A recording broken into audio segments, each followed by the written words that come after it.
European Centre for Medium Range Weather Forecasts in Reading, and I'm here because it hosts an organisation called the Copernicus Atmosphere Monitoring Service.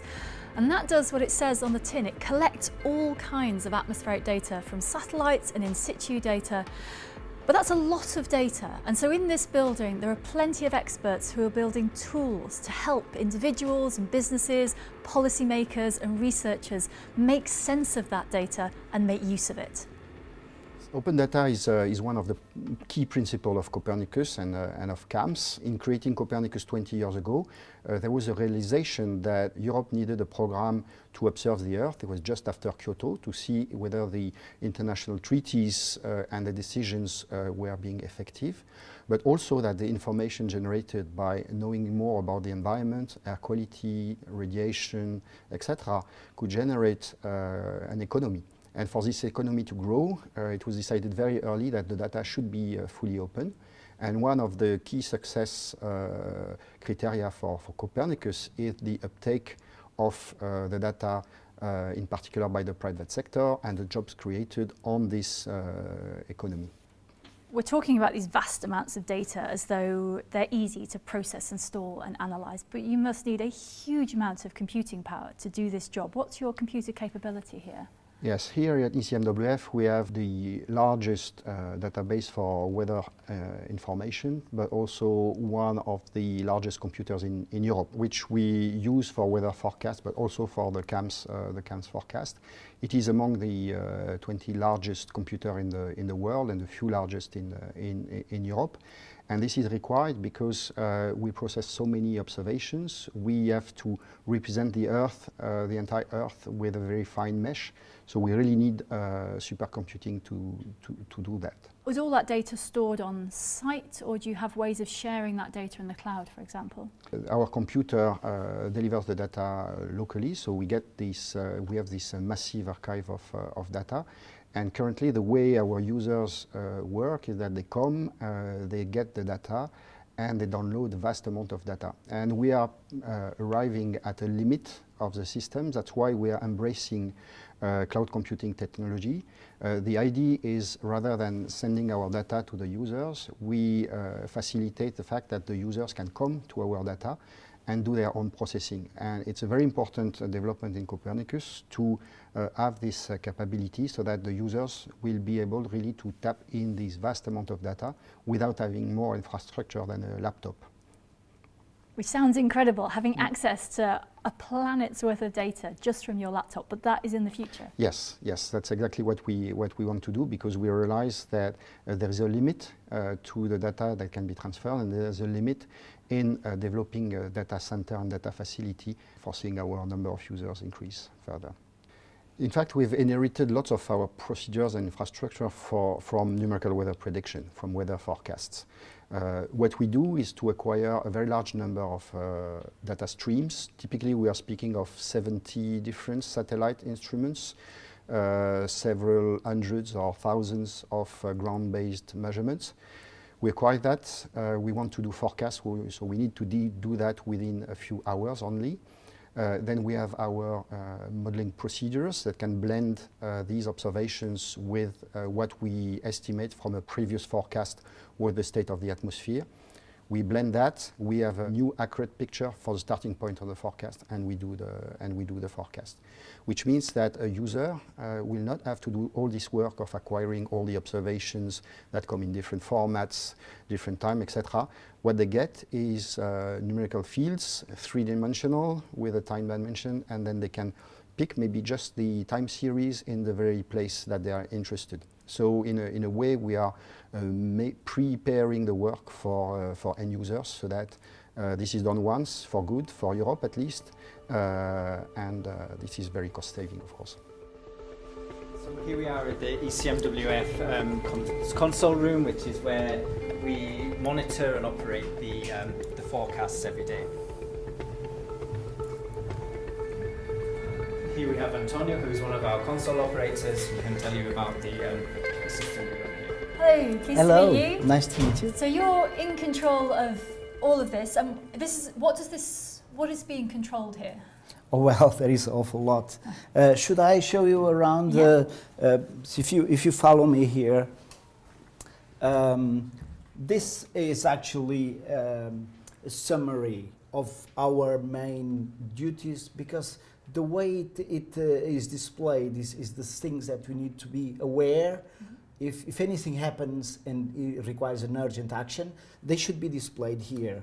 So for instance, here we have ECFS, which is one of the applications where we store lots of information that are used by the jobs that we use or by users. And this displays the movers, so at a glance we can actually see very quickly if there is anything that requires immediate action. So your role here is that there's lots of information coming into this point, into this room, and you're in charge of making sure it goes out to the appropriate places. That's a reasonable summary. That's a reasonable summary. So, but there is also a lot of equipment that we monitor, because all those flows of information can only be smooth if everything, all the little bits and pieces, all the hardware is actually functioning. So also, for instance, this tool here allows you, through colors, to see if there are issues. For instance, we've got some tape libraries in the computer room. Proper tape, even today? Yes, yes. They are like robotized, so there are robots, so we're much more advanced than when I started here, where we had to do it manually. So now a robot will pick up the tape and mount it in the drive. And how much data comes through this console room in a day? Well, not right to our console, but there are certainly terabytes of data going every day, in and out. Depending on the jobs, it can vary an awful lot, of course, from one day to the other, but definitely a lot of data goes through. Right. And it depends on what application you're talking about. It depends if you're talking about leaving the weather center and coming here, or just if you're talking about our local thing. So it depends on what you're talking about. But if you're talking about over months, we could talk about petabytes for sure. But we also get lots of satellite data. And through the GTS, we get data from all over the world. Every country in the world, when the World Meteorological Organization will feed information, and we'll get some of that information, which then we use some of it in our model to produce forecast, and then we disseminate that information to member states and other organizations interested in our products. It's fine having this data, but you're also monitoring here some of the processing of it. So these plots here, tell me about those. Yeah, well, those plots are very useful because they give us a very good idea of how our supercomputers are working. As you can imagine, supercomputing is a very expensive commodity. So we tend to use our supercomputers as well as we can. So we have loads of jobs running almost at the same time. There are queues, and we try to prioritize. For instance, our models for operational purposes get a priority.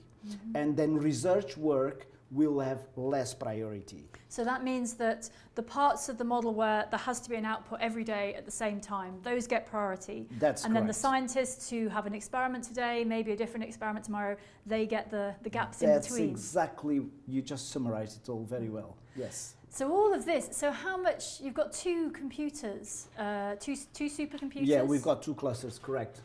And so these are all the different tasks that are going on, all the different So if colours. you've got A here, it's useful to compare it with the previous day.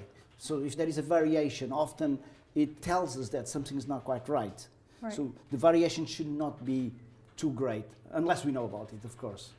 So, well, it's very impressive that all of the things your supercomputer must be doing can be condensed onto the two plots here. And the supercomputer's just next door, is it? Yes, just in the machine room. We've got two machine rooms for, in case there are crises. So they are in two different rooms. So if there is a problem, fire, flood, whatever, on one room, we still have another cluster working, and vice versa. So you've got a backup built in? Some sort of redundancy mechanism, if you know what I mean. Okay, can I go and have a look? Yes, of course. So we're here now at the ECMWF Computer Hall. This is where we keep our supercomputers, and this is where we run our forecasts every day.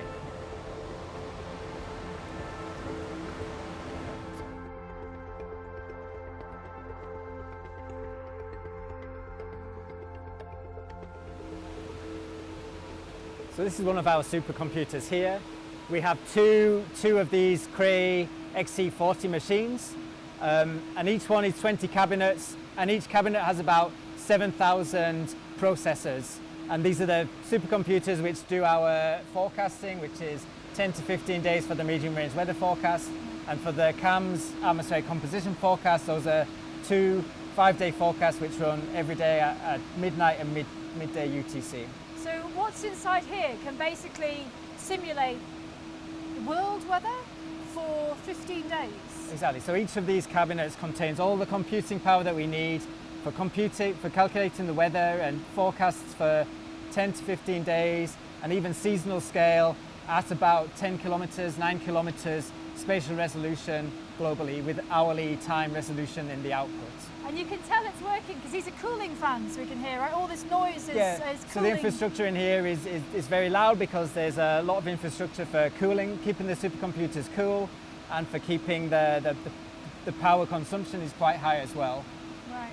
And then how about the data that goes with all of this? Where does that get stored? So the data is all stored in archives which are easily accessible, and there's also a tape archive which stores many years worth of meteorological and atmospheric composition data, and they're kept through the back. So and tape can take archive? There now. A tape archive, which is magnetic tape, yes.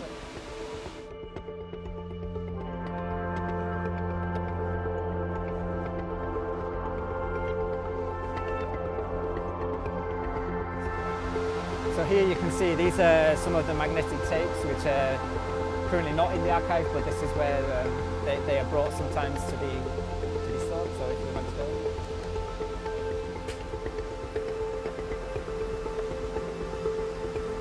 It's slightly quieter in here.